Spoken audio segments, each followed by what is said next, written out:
Hello बच्चों। तो इससे फर्स्ट वीडियो में हम एसिड के बारे में डिस्कस कर चुके हैं। तो अब इस वीडियो में हम बेस के बारे में पढ़ेंगे। बेस क्या होते हैं? वो केमिकल सब्सटेंस होते हैं जिनका कैसा टेस्ट होता है? कड़वा टेस्ट होता है।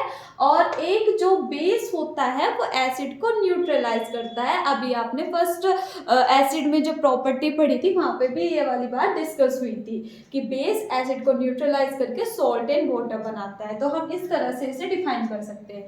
जितने भी मेटल ऑक्साइड होंगे, जितने भी मेटल हाइड्रोक्साइड, हाइड्रोक्साइड मीन्स ये OH को बोलते हैं हाइड्रोक्साइड। तो जितने भी मेटल ऑक्साइड होंगे, मेटल हाइड्रोक्साइड होंगे, या मेटल कार्बोनेट होंगे, या मेटल हाइड्रोजन कार्बोनेट होंगे, वो सभी क्या होते हैं? बेस होते हैं। और थोड़ी सी बात आपको ये भी पता होनी चाहिए कि अगर बेस में हमने पानी मिला दिया, वाटर सोल्यूबल बेस होगा, तो हम उसको क्या बोलते हैं? एल्कली बोलते हैं। ओके, सो आपको पता चल गया बेस होते क्या है ना। एल्कली क्या होता है? Water soluble base. अब सारे बेस में कॉमन क्या होता है? जब भी बेस वाटर में डिसॉल्व होंगे तो ये OH माइनस आयन देते हैं। अभी 10th में आप इतना ही पढ़ोगे, जब आप 11th में आओगे तो इससे आगे की थ्योरी आपको पता लग जाएगी, लेकिन अभी जितना इनफ है उतना पढ़ते हैं। तो जब ये वाटर के अंदर डिसॉल्व होते हैं तो ये OH माइनस आयन देते हैं। याद रखना, इसमें भी एक बात याद रखनी है कि यहाँ AQ लिखा होना चाहिए, है ना। AQ नहीं लिखा तो गलत हो जाएगा। वो AQ मीन्स वाटर, हम दिखा रहे हैं कि हाँ वाटर है यहाँ पर।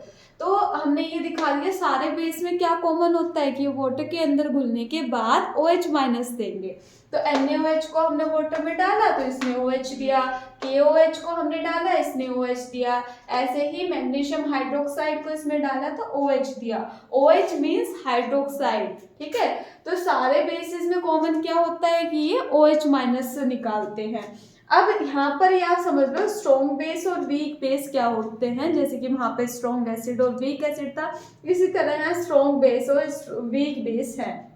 स्ट्रॉन्ग बेस क्या होते हैं? जो कंप्लीटली आयोनाइज हो जाए। कंप्लीटली आयोनाइज होने का मतलब कंप्लीटली टूट जाना, है ना, कि ये Na अलग कंप्लीट टूट गया, OH माइनस कंप्लीटली अलग टूट गया, और वो लार्ज अमाउंट में OH माइनस प्रोड्यूस करे, वो क्या होते हैं? Strong base. Similarly weak base क्या होंगे? जो लेस अमाउंट में OH आयन प्रोड्यूस करेंगे और जो पार्शियली टूटेंगे, मतलब टूट तो जाएंगे लेकिन पार्शियली, है ना, मतलब कम कम टूटेंगे। तो स्ट्रॉन्ग बेस के मेन एग्जांपल क्या है? पोटेशियम हाइड्रोक्साइड और सोडियम। क्योंकि आप क्या उसे पानी में डाल के देखोगे कितने आयन निकल रहे? नहीं ना। तो इसमें आपको याद रखना है स्ट्रॉन्ग बेस क्या होता है? पोटेशियम हाइड्रोक्साइड और सोडियम हाइड्रोक्साइड। और वीक बेस क्या क्या होते हैं? Ammonium hydroxide. आपको ये तो पता होगा NH4 को अमोनियम बोलते हैं। तो अमोनियम हाइड्रोक्साइड और कैल्शियम हाइड्रोक्साइड और मैग्नीशियम हाइड्रोक्साइड। मैग्नीशियम हाइड्रोक्साइड का दूसरा नाम मिल्क ऑफ मैग्नीशिया भी है, मिल्क ऑफ मैग्नीशिया। और ये तो तुम्हें पता है, अगर यहाँ पे S लिखा होगा तो ये स्लेट लाइम है, अगर यहाँ L लिखा होगा तो ये लाइम वाटर है। केमिकली हम इसे क्या बोलेंगे? अमोनियम हाइड्रोक्साइड, कैल्शियम हाइड्रोक्साइड और मैग्नीशियम हाइड्रोक्साइड। और मैग्नीशियम हाइड्रोक्साइड का दूसरा नाम milk of magnesia. Calcium hydroxide अगर सॉलिड स्टेट में है तो स्लेट लाइम, अगर लिक्विड स्टेट में है तो लाइम वाटर। ओके, तो ये आपने पढ़ लिया कि सारे बेस में कॉमन क्या होता है, ये OH माइनस निकालेंगे। ठीक है, ये भी पता है आपको metal oxide, metal hydroxide, metal carbonate, metal hydrogen carbonate, ये सब आपके क्या होते हैं? बेस होते हैं। ठीक है, अब आपने स्ट्रॉन्ग बेस और वीक बेस भी पढ़ लिया। बता दोगे ना स्ट्रॉन्ग बेस क्या होता है? पोटेशियम हाइड्रोक्साइड, सोडियम हाइड्रोक्साइड, बाकी जितने बचे सब वीक। ओके, सो आपने बेस पढ़ लिया, स्ट्रॉन्ग बेस, वीक बेस पढ़ लिया। तो अब हम आगे चलते हैं इसके प्रॉपर्टीज पे। एसिड से, एसिड के कंपैरिजन में ये छोटा सा टॉपिक है ना। तो बेस की प्रॉपर्टी में पता चल गया आपको, बिटर होंगे टेस्ट में, सोपी फील टच होगा। जैसे हम टच करेंगे ना बेस को तो हमें सोप जैसा टच, स्मूथ फील होगा। और ये रेड लिटमस को ब्लू में चेंज कर देंगे, जो कि हम पहले भी पढ़ चुके। अब जिस तरह एसिड भी इलेक्ट्रोलाइट होते हैं, इसी तरह बेस भी क्या होते हैं? इलेक्ट्रोलाइट होते हैं, मतलब कि ये इलेक्ट्रिसिटी कंडक्ट करते हैं। जैसे एसिड कर रहे थे, स्ट्रॉन्ग एसिड करते हैं इलेक्ट्रिसिटी कंडक्ट से, स्ट्रॉन्ग बेस करते हैं जैसे पोटेशियम हाइड्रोक्साइड, सोडियम हाइड्रोक्साइड, तो ये इलेक्ट्रिसिटी कंडक्ट करते हैं। क्यों करते हैं? क्योंकि ये आयंस में टूट जाते हैं और जब ये आयंस में टूटेंगे तो फ्री आयंस होंगे और आयंस का मूवमेंट होना ही इलेक्ट्रिसिटी को कंडक्ट करना होता है। तो इसलिए ये बेस भी क्या करते हैं? इलेक्ट्रिसिटी कंडक्ट करते हैं। रीजन पूछा तो आप क्या बताओगे कि due to presence of ion. आगे चलते हैं, जैसे कि एसिड, अब देखो जब बेस एसिड के साथ रिएक्शन करता है तो क्या बनता है? सोल्ट और वाटर बनता है, ठीक है। जब भी ये पहले पढ़ चुके हैं ना, ये एसिड वाली प्रॉपर्टी में भी पढ़ चुके, तो इस रिएक्शन को न्यूट्रलाइजेशन रिएक्शन बोलते हैं कि जब भी H plus OH minus ion से रिएक्ट करेगा तो वाटर बना देता है। तो ये वाली रिएक्शन आपकी क्या होती है? Neutralization reaction. फिर उसकी नेक्स्ट प्रॉपर्टी होती है कि अगर हम बेस की नॉन मेटल ऑक्साइड से रिएक्शन कराएं, देखो जो नॉन मेटल ऑक्साइड होता है ना, एसिडिक होते हैं, एसिडिक होते हैं, तो सेम वही है इसके जैसी है, बट इन्होंने अलग बता दिया। तो नॉन मेटल ऑक्साइड एसिडिक ही होता है। तो एसिड जब बेस के साथ रिएक्ट करता है तो क्या बनता है हमारा? कैल्शियम कार्बोनेट और वाटर बाहर जाता है। ओके, तो अब देखो इसका नाम आपको पता होगा क्या है? Lime water. और जब हम इसमें CO2 की रिएक्शन करा देते हैं तो कैल्शियम कार्बोनेट बनता है, वाटर। इससे पहले आप पढ़ चुके हो ये, इसलिए मैं बोल रही हूँ बार बार। ये कैल्शियम कार्बोनेट बोलते हैं इसको, इसका दूसरा नाम लाइमस्टोन भी है। और पहले भी बताया था कि ये चौक और मार्बल में प्रेजेंट होता है, ठीक है। सो इसमें मेन जो आपकी प्रॉपर्टी हैं वो 3 ये मेन ध्यान रखने वाली हैं, बाकी इसमें कुछ ज़्यादा नहीं है। ये न्यूट्रलाइजेशन वाली पहले भी पढ़ ली है, दूसरी आप देख लो नॉन मेटल ऑक्साइड के साथ रिएक्शन होगी, तो ये वाली रिएक्शन भी आप पहले पढ़ चुके हैं, इसलिए मैं अच्छे से नहीं बता रही हूँ इसको। अगर कोई प्रॉब्लम हो तो बताना, क्योंकि फर्स्ट वीडियो में ये बता चुकी हूँ। अब इसमें देखो बेस जब मेटल के साथ रिएक्ट करता है तो सेम जैसे एसिड के साथ मेटल रिएक्ट कर रहा था तो तब भी H2 बाहर जा रही थी, सेम इसमें होगा कि हमने बेस लिया और इसकी मेटल के साथ रिएक्शन कराई, कुछ नहीं करना, H2 बाहर निकाल दो। अब जब जिंक का जो सोल्ट बनता है, जिंक आयन जो होता है वो होता है ZnO2, तो इसे बोलते हैं जिंकेट आयन। क्या बोलते हैं? Zincate ion. और इसकी वैलेंसी होती है -2। ओके, तो जब हम इसके साथ रिएक्ट कराते हैं तो ये क्या बन जाता है? Sodium zincate. क्या बनता है ये? Sodium zincate. ओके, तो याद रखना है आपको ये बात, क्योंकि ये पूछा गया है MCQ में कि जब जिंक बेस के साथ रिएक्ट करता है, NaOH के साथ रिएक्ट करता है तो क्या बनता है? तो सोडियम जिंकेट बनता है और H2 कहाँ बाहर चली जाती है। तो बेस में मुझे नहीं लगता इतना कुछ टिपिकल था, आप अच्छे तरह से देखना तो आपको समझ आ जाएगा सब कुछ। बिटर टेस्ट में होते हैं, रेड को ब्लू में चेंज करेंगे। बाकी ये 3 प्रॉपर्टी है जो इसमें रिएक्शन वाली है वो याद रखना। जब आपको यही पता लग गया कि कौन बेस है कौन एसिड है तो आप इजीली सारे रिएक्शंस कर सकते हो। लेकिन ज़रूरी है कि फर्स्ट वीडियो में जो एसिड की प्रॉपर्टी अभी पढ़ाई थी वो भी ध्यान में रखो और ये वाली प्रॉपर्टी भी आप अच्छी तरह ध्यान रखो, तो आपको अच्छी तरह सब कुछ क्लियर हो जाएगा। हमने एसिड पूरा बेस पढ़ लिया है। बेस पे हमने स्ट्रॉन्ग बेस, वीक बेस और उसके प्रॉपर्टी भी डिस्कस कर लिया। अब हम इसमें क्या पढ़ेंगे? इसके यूजेस, बेसिस के यूज पढ़ेंगे हम।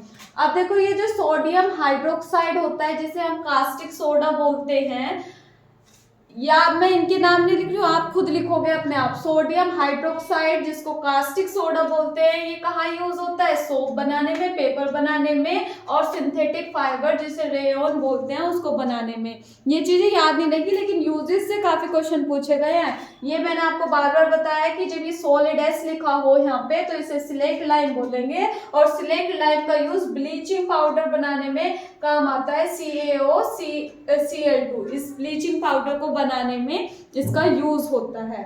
अब ब्लीचिंग पाउडर आप जानते होंगे। मैग्नीशियम हाइड्रोक्साइड को मिल्क ऑफ मैग्नीशिया भी बोलते हैं और ये जो मिल्क ऑफ मैग्नीशिया होता है ये एज एन एंटासिड यूज किया जाता है। Okay, as antacid. और एंटासिड क्या होते हैं? ये एक मेडिसिन होती है जो हमें किस में हेल्प करती है? Help in digestion. किस में हेल्प करती है?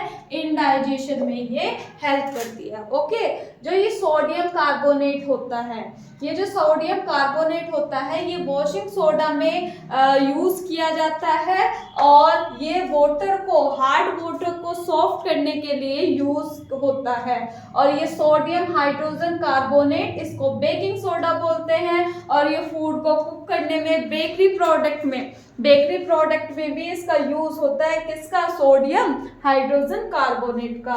तो एक तो फूड को कुक करने में एज एंटासिड, मतलब जब हमें एसिडिटी हो जाती है तो ये नहीं बोलते कि सोडा ले लो, तो ये इसमें भी यूज होता है और एक्सटिंग्विश करता है फायर को। इससे पहले भी मैंने ये एक बार लिखे थे, तो बार बार ये पूछा जाता है, तो आप वीडियो को रिपीट करके ये जरूर याद कर लेना। ओके, इसके नेक्स्ट आएगा आपका पीएच, उसको पढ़ते हैं।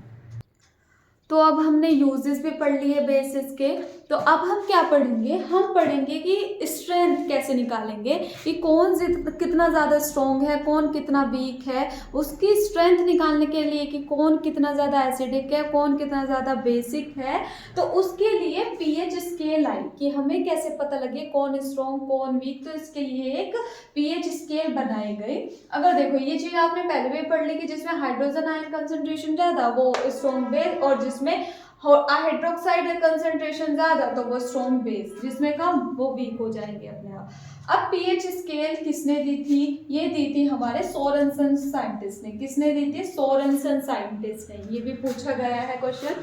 अब ध्यान से सुनना, ये जो पीएच होती है ये 0 से 14 तक होती है। ओके, और ये P का मतलब होता है पोटेंस, जिसका जर्मन में मीनिंग है पावर। तो पीएच की जो फुल फॉर्म हो गई वो हो गई power of hydrogen ion concentration. अब जो हमारे सोरेनसन साइंटिस्ट थे उसने बोला कि जो पीएच होता है वो इनवर्सली प्रोपोर्शनल होता है हाइड्रोजन आयन कंसंट्रेशन के। इसका क्या मतलब है कि अगर पीएच आपकी ज्यादा हो, ज्यादा मतलब जैसे 14 हो, तो उसकी हाइड्रोजन आयन कंसंट्रेशन उतनी कम, और जिसकी हाइड्रोजन आयन कंसंट्रेशन कम वो क्या? वीक एसिड होगा या फिर स्ट्रॉन्ग बेस होगा।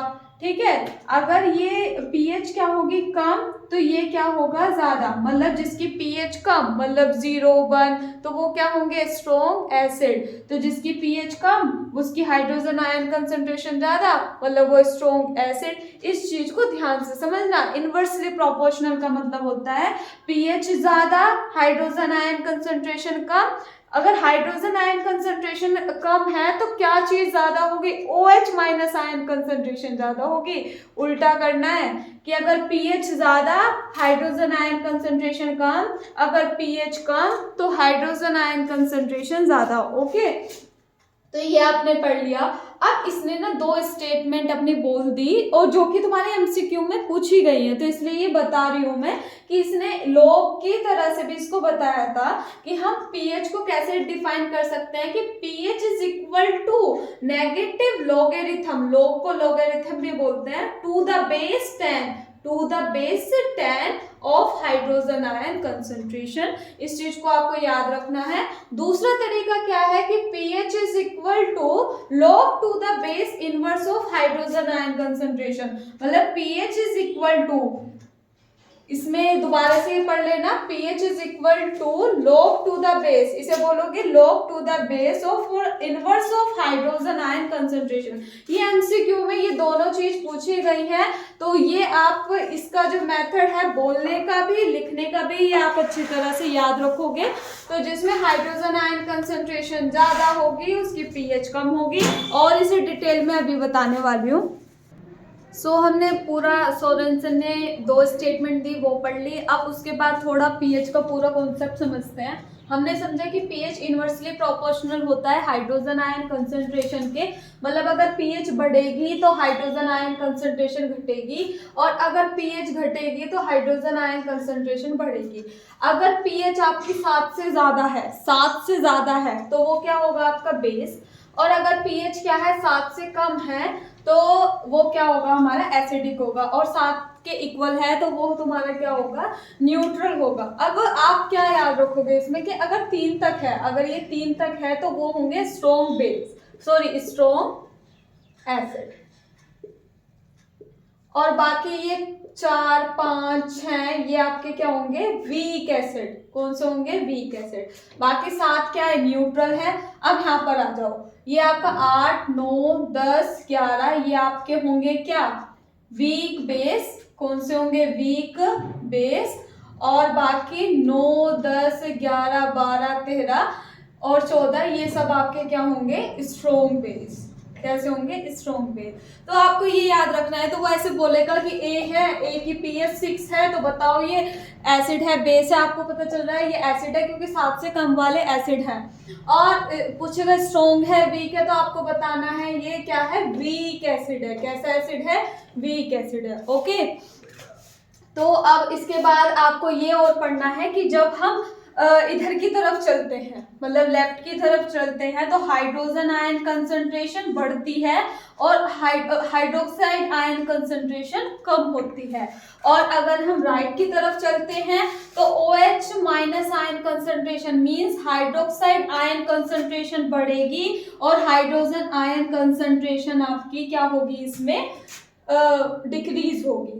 ठीक है, जब इधर से इधर चलेंगे तो क्या होगा, अगर हम देखो लेफ्ट की तरफ जा रहे हैं, किसकी तरफ, लेफ्ट की तरफ जाएंगे, तो हाइड्रोजन आयन कंसंट्रेशन बढ़ेगी और OH माइनस कंसंट्रेशन घटेगी। और अगर हम राइट की तरफ जाते हैं तब क्या होगा, OH माइनस आयन कंसंट्रेशन बढ़ेगी और H हाइड्रोक्साइड वो हाइड्रोजन की कंसंट्रेशन क्या होगी, कम होगी।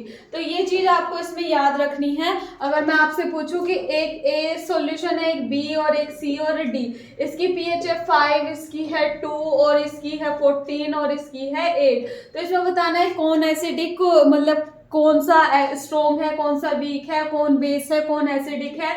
तो ये बताना है आपको। अगर ए की पीएच 5 है तो आपको पता लग गया 7 से कम है तो एसिड है, और ये क्या होगा, वीक एसिड। कौन सा एसिड, वीक। अब 2 है तो आपको पता है, मैंने बोला 0, 1, 2, 3 ये क्या होंगे, स्ट्रॉन्ग एसिड, तो ये हो गया स्ट्रॉन्ग एसिड। 14 है तो ये स्ट्रॉन्ग बेस और ये क्या होगा, वीक बेस। अगर यहाँ पे अगर ई भी लिख दो और उससे बोल दो 7 होगा तो ये क्या होगा, न्यूट्रल। ओके, तो आपको ये सारा अच्छी तरह से क्लियर हो जाना चाहिए। ये जो है ये आपको याद कर लेना, क्योंकि काफी बार ऐसे पीएच के एमसीक्यू में पूछे गए हैं कि गैस्ट्रिक जूस की कौन सी कितनी पीएच होती है, तो 1.2, लेमन जूस की होती है 2.2, ब्लड की होती है 7.4, मिल्क ऑफ मैग्नीशिया की होती है 10 और सोडियम हाइड्रोक्साइड की होती है 14। तो ये पीएच का कॉन्सेप्ट आई होप आपको सारा कुछ समझ आ गया होगा। इससे बात एक डेली लाइफ में इसके यूजेस होते हैं पीएच के, उसको डिस्कस करते हैं। सो अब लास्ट टॉपिक है कि जिसमें हम पढ़ेंगे कि importance of pH in daily life, हमारे एवरीडे लाइफ में पीएच का कैसे यूज होता है उसके बारे में पढ़ोगे।